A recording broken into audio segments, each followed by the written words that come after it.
Had a class, Chess College Humanities 2. How was your spring break? Did you enjoy yourself, or was you just full of too much busy with your jobs and school and family and friends, and it never turns out the way you want it? Or maybe it did. Anyway, well, we're back. We're back at it, and now we got about another 4 weeks of school. That's it. We're down to the last month, so we're going fast and furious. Um, in the book, the textbook that I know you're all reading, a wink, wink, read chapter 35, the quest for meaning. We're now into the 20th century. This covers 1940 to 1960, and from anything from the Cold War, which I'm going to be talking about, to philosophy by Sartre, the existentialism. You know what existentialism is? It's the existential question we're all dealing with all the time. Why am I here? Why do I matter? What does it all mean? Simply put, but not so simple to come up with the answers. Um, we get into a new breed of literary hero, anti heroes, they were called, in fiction and films. People like Marlon Brando and James Dean were anti heroes. They weren't the traditional good guy. The good and bad were kind of mixing, and it was harder to tell. Science and technology was really booming. Uh, Modern medicine is booming with penicillin, antibiotics, and after World War II, the atomic bomb, which we're going to be talking about. Then we got playwrights making a huge difference. People I didn't cover last week because there's too many to cover, but one of them is the most important guy in this 20th century, Samuel Beckett, who wrote the phenomenal, groundbreaking Waiting for Godot. Hadn't seen anything like this before. He was breaking new grounds that bordered on surrealism. We got the poetry of Dylan Thomas. Do not go quietly into that good night. Maybe you've heard that phrase before. That's Dylan Thomas, who was a Welsh poet, died of alcoholic poisoning at a very young age. He actually died in a bar by taking 40 shots of whiskey. That'll do it, folks. Then we got modern painting. They called it abstract expressionism, which I'm going to talk about mostly today because we're going to do modern painters as your next essay. Going to be uh, modern painters, let's say 20th century painters, people like Francis Bacon, who presented a horrific look on the inner workings of man's darker tendencies, and brilliant people like Willem de Kooning. When I say abstract expressionism, these aren't realistic looking photos. They're like photos, they're paintings that the painter thinks and he expresses it on canvas. And the emotion of the painter's thinking process gets out on canvas to where we understand it. We see something in it that we understand on a fundamental, primal level. So many of the artists I can't cover. Jackson Pollock, the drip paintings. I'm going to talk about that in a moment. If you go on to the page, if you go on to the chapter, you'll see the examples. Edward Hopper, who essentially created a cinematic painting with light. I'm going to be posting all sorts of little mini documentaries because we're going to be covering this whole week. It's too important just to leave for a day or so. Anyway, please read chapter 35. You'll understand what I'm talking about today. It'll get you up to speed to where we need to be. I'll put that away over there. I'll be signing an essay soon this week. It's going to be on one of these 20th century painters, but somebody who is just on the periphery of the 20th century, painted a painting that kind of almost started it all off. It's called The Scream. Maybe you've heard about it. Maybe you've heard the term. Maybe you've seen it. I'm sure you have. The images are everywhere. Uh, Edvard Munch painted this painting, and right at the twisty turny of the 20th century, 1890s, in that area. And it looks like a very disturbing image of a human figure. We don't know if it's male or female, doesn't matter. The features are kind of featureless, standing on what looks like a bridge, screaming into the night, into the wilderness of pain, as Jim Morrison so aproposly sing in the Doors music. So much has come from this painting. So much meaning. What does it really mean? What do you think he means? Painters that explain their paintings, the really good ones don't explain it. They leave it up to the viewer to make their own definition. David Lynch, the filmmaker who I respect and we'll be talking about on the last week of this course when we do cinema, when people ask him, "What does your film mean?" And he said, "What do you think it means? It's not up to me to tell you what it means. You tell me how you feel about it. What does it mean to you?" And that some people think that's a cop out. I don't personally. I made some films. I made a film once, and someone kept asking me, "Well, what does that mean? What's this mean?" I go, "What do you think? I mean, how do you feel about it? You hate it? You like it? You love it? That's good." I remember one person said to me, "Well, I saw your film 3 times. I finally get some of it." Wow, I felt like I failed because I thought it was obvious, but I guess it wasn't. Uh, you get to know your art better when you show it to people and have to be more succinct and upfront. That's what I'm doing with these lectures. I wonder sometimes if I'm getting through to everybody, if they're understanding what I'm asking. I try to make it as clear as possible. And I need you guys to help me with that. When I'm failing, you need to text me. I don't get it. I need to hear that. Or else I just keep going like you do get it.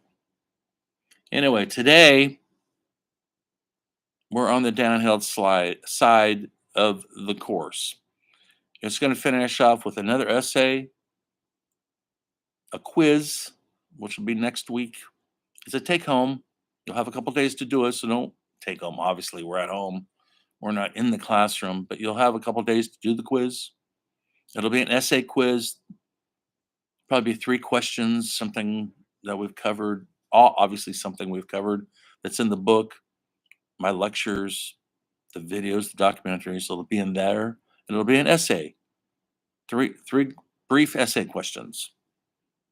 So be prepared for that. And then you'll hand in your journals and your reflection. That's not to the last week of school though, but keep up on those. Keep them in a file and then upload them the last week. Hopefully you've seen my sample I've posted on Canvas and it makes sense to you. If not, you got to contact me and ask me what I'm looking for. You should have an entry for every week we've been in the class. This has been a short class.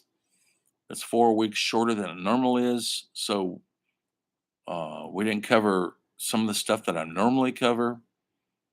And but I hope we're getting a good foundation of the things we did cover. So today, and then there's going to be a final paper. And it'll be a research paper on a topic. I'll probably let you choose it, or I'll probably do. It's going to be due the last week of school. I'm going to post it probably this week. I'll tell you what I'll do. I'm going to give you. I'll post 10 topics to write about. You choose one. It could be anywhere from music to painters to hip hop to grunge to underground cinema to Hollywood musicals to Beethoven, Mozart, anybody thing we've covered, and I'll give you the choice. And it'll be a 3 to 5 page research paper. You'll have to do some research and you'll hand it in. I'll talk more about this later, but not right now. But that's what's coming up. That's it. That's in the course. Okay. So today we're talking about modern painters. We're coming out of the 19th century. We're coming into an entire different world now of industrialism. Cinema is starting. That's right. It started in 1890 or so with the invention of the movie camera. Thomas Edison invented the camera along with the light bulb and the phonograph and a lot of other stuff that we're still using to this day. Not the cell phone, but the very early version of a cell phone, light bulb. How do you discover that stuff? Well, he was kind of driven and then he became obsessed with trying to make images move. Car is starting to come around. People are learning how to build an airplane. In a few short years, we're in World War One, our first modern warfare world war, where the carnage was savage because of modern weapons like tanks and machine guns and planes that we never seen the like of it. It changed everything. So what's going on in the culture is always what I'm looking for you guys to try to make those connections. So what's going on in the culture for these artists is what are they experiencing around their life? What's going on with the government, with politics, with warfare, with sexual revolution, uh, civil rights revolution, all the revolutions that are happening at that time where these artists lived is what made them paint their paintings. They weren't creating this stuff out of a vacuum. They were looking around at the world they lived in and they're painting what they felt. And a lot of these painters aren't realistic painters. They're abstract, expressionistic painters. They're painting what they were seeing in their artistic eye, not in reality. And so it confused a lot of people. They didn't get it who wanted a pretty picture of a nice tree in a forest.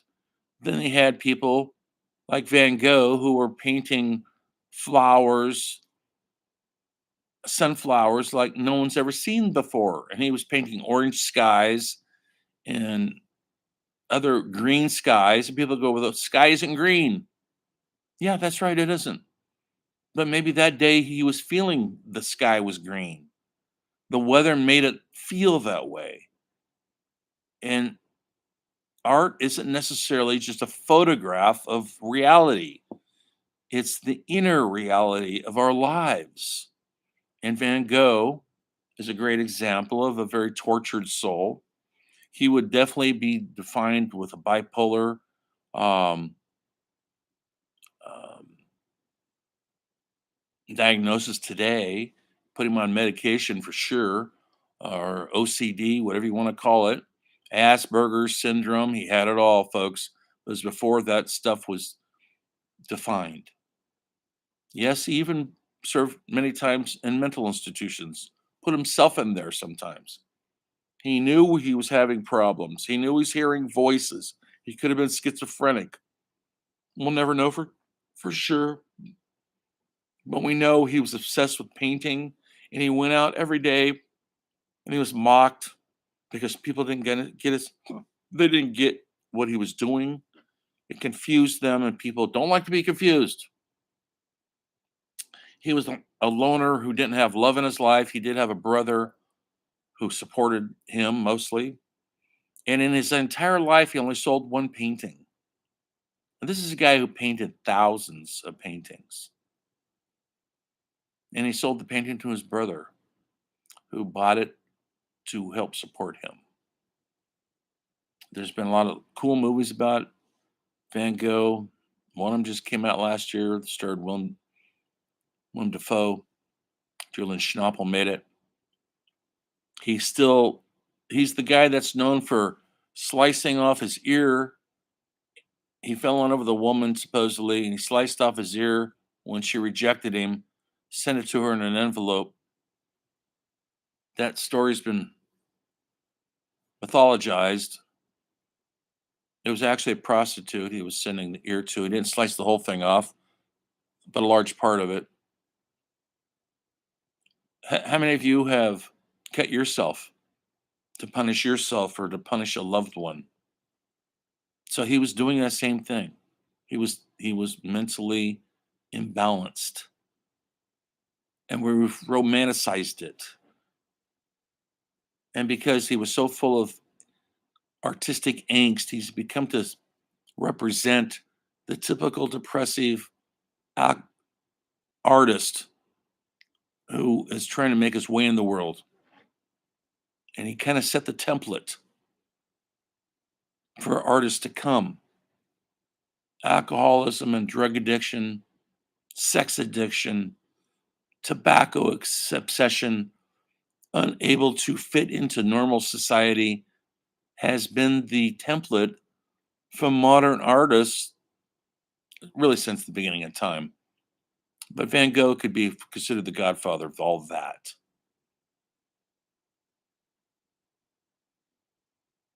If you're normal and you don't have any addictions, you can't be a great artist. Some people believe that. Do you believe it? Some of our best rock musicians in the world were imbalanced,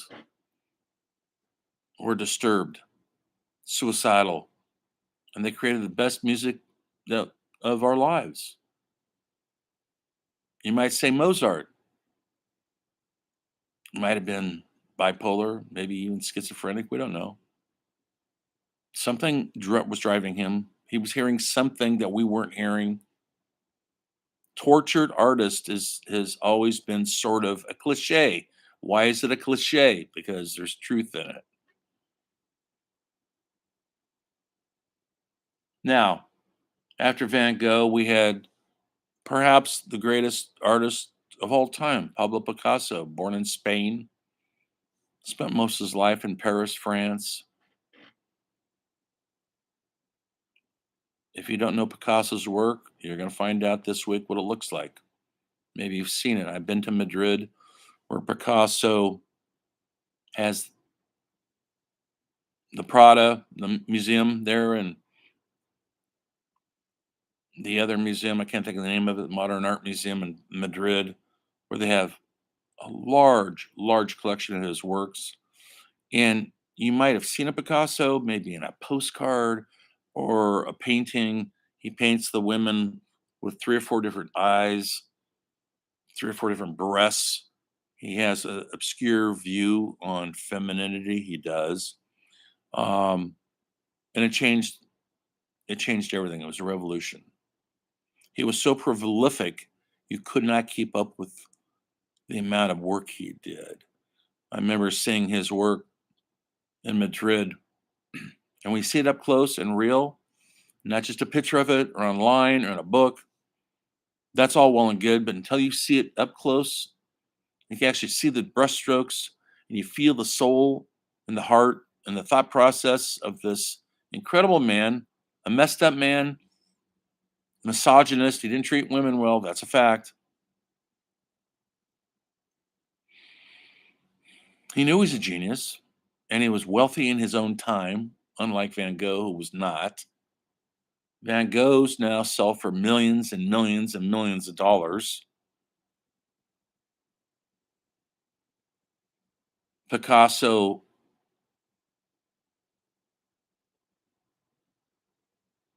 when I was at the museum, I'm looking at a Picasso in front of me, incredible piece of work.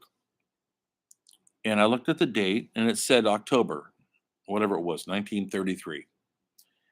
And right next to it, there's another painting entirely different, but you could tell it's the same guy who did it. And it says November 1933. So 1 month later, he painted another painting of incredible abstract proportion, incredible originality. And you go, wow, he did that in 2 months. Next to that, there's another painting, December 1933, equally as abstract, equally original, but in still the same style. You know, it's Picasso doing it. Completely, utterly, if you could paint one of those paintings in your life, you'd be fortunate. And he painted three of them in 3 months. Huge. I turned around and there was a sculpture.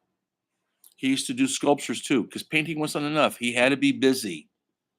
And he used to do sculptures out of found objects, you know, garbage, stuff out there in the street, whatever he found it. And he put it together into an incredible abstract expression. And then you look at the date, and it'll be 6 feet high, tall, 4 feet wide. This huge, incredible thing. You look at the date, and it says October 1933, the same month as he did the painting. So he's painting over here, doing this, turning around and doing the sculpture right next to it, the same month. Then you look at, there's another sculpture right next to that, and it was November 1933 when he was doing one of those other paintings. There's this other huge, wonderfully abstract sculpture somehow put together the same month as he's done the paintings, and he's doing this too. So he was so prolific. It was, people wonder, is it a God-given talent? Is God working through him? I don't believe Picasso believed in God, but be that as it may, it was there. And he did this decade in and decade out. He fled Spain when it became fascist with Franco. This is what puts it into the context of the culture. He didn't like what he was seeing. He moved to Paris, where he thought he was going to be safer. He was not, because the Nazis were rolling into Paris 5 years later. And during the Spanish Civil War, there was a civil war in Spain, 1937 or so, before the World War II, where I guess you would call it the liberals, the progressives, went against Franco, who was a dictator, right wing fascist dictator. Well, they were outnumbered. People from all over the world joined that army, just like they're doing now in Ukraine. Ukraine right now has thousands of volunteers from Canada, America, England, who've gone there to fight what they think is for a good cause, democracy against a dictator, fascist, which is Putin. The same thing happened in 1937 in Spain. A lot of famous progressive artists joined up. These were not professional military people. And they went over to fight what they thought was the proper thing to do, fight against fascism, which was sweeping across Europe. Well, they got over there and they got their ass kicked because they weren't professional soldiers. And then Hitler, who was definitely a huge influence on Franco, sent some planes over and bombed the holy hell out of certain elements of Spain. Um, and the rebel fighters didn't have that kind of firepower. They didn't have access to that kind of technology. And Hitler's people bombed a town, Guernica. You probably never heard of it. And they bombed the holy living hell out of it, just like the Russians are doing in Ukraine right now, and destroyed and killed thousands from planes above. And that essentially ended the conflict. Franco stayed in power, folks, until the late 70s, 1970s. Finally died of old age.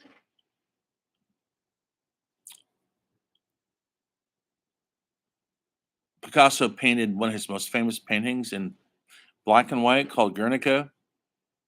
And we'll be taking a look at that painting. I saw the original. It's huge. It takes up an entire wall. And you sit in front of it, and you need to sit in front of it and just let it soak in. Don't go up to it with your cell phones. Take a picture of it. Leave your cell phone in your pocket and look at this thing in front of you. All I saw was hundreds of tourists taking photos of it and walking away. Oh, were they going to look at their cell phones later and go, oh, look at that pretty picture? The thing is right in front of you. That's the power and the terror of the bombing of Guernica is is in that incredible painting that he did. And so that's going on in the culture, and that's what's prompting Picasso to paint what he sees in the culture. He's mirroring, holding up a mirror. Now it's what he sees and feels.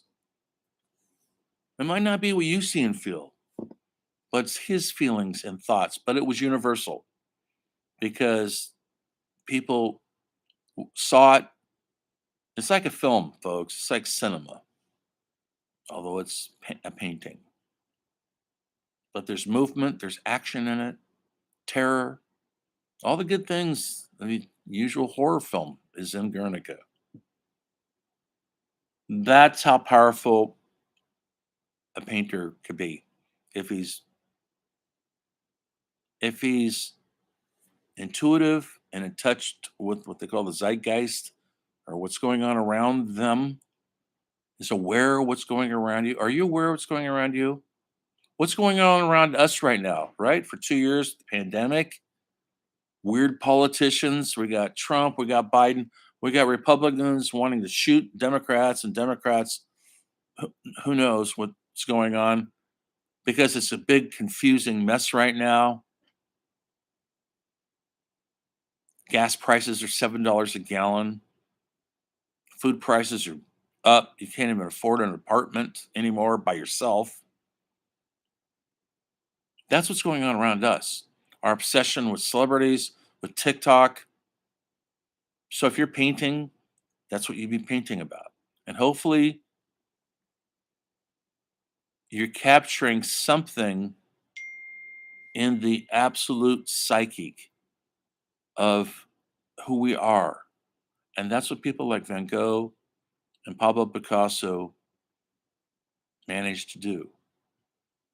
And Picasso lived many, many years. He lived until the 1970s.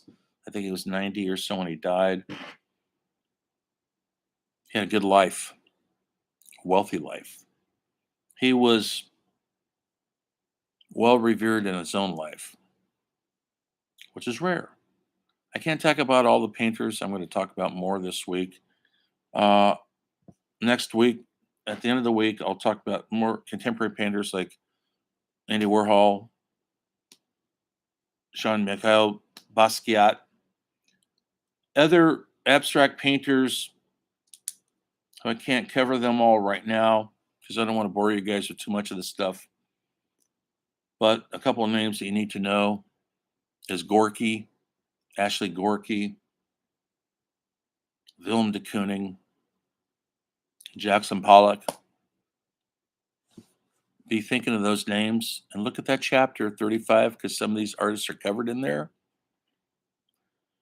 Keep up the good thoughts, keep up your good works. We got 4 more weeks of school.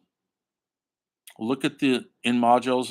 I posted at least 3 short documentaries. I try to keep them short, folks, and then watch this lecture, and I'll see you in another day or so where I'll assign the next essay. Keep the faith, kids.